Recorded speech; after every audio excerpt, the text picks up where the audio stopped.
just getting some video out of Pensacola, and we are seeing the destruction left behind after last night's tornado. Well, we want to show you more video from that drone video sent to us by John Oldshoe of Pensacola, who happens to be a meteorologist. Now, this gives you an idea of just how large the path of the tornado was. Now, this is around where Debbie was just standing. We want to take you now south of I-10, and that's where we find News 5. So we are working on these stories right now for Fox 21 News at 10. Neighborhoods covered in snow with no plows in sight. So why isn't your area being cleaned up? Plus $80 spent on a fake Super Bowl 50 jersey. So how do you know if the one you bought is real?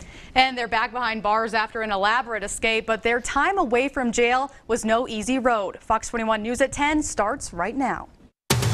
This is Fox 21 News at 10 right now. The snow continues to fall over southern Colorado, with snow in some parts accumulating to almost a foot. The road conditions have continued to get worse throughout the night, making on Friday. Supporters say it will help domestic violence victims escape abusive marriages. But opponents say it could make it easier for couples to get a divorce. The debate is getting very personal for one law student we talked with.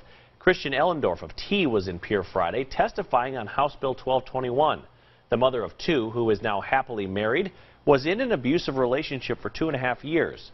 She says the state laws aren't enough for domestic violence victims. The current law would require a victim to testify in court that they were being abused.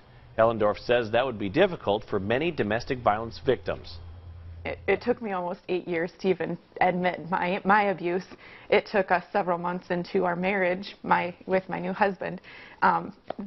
It takes a long time to be able to be comfortable with that. I think that we're failing our domestic violence victims, the people that need the help the most. South Dakota and Mississippi are the only... Live at 5 starts now. Good evening. A legislative committee tasked with finding a new spot for the Utah State Prison has now expanded the list of potential sites to 5. Now, that list stood at 3 before the committee met today. New specialist Jeff Lysick at the Capitol right now. Jeff, what changed here?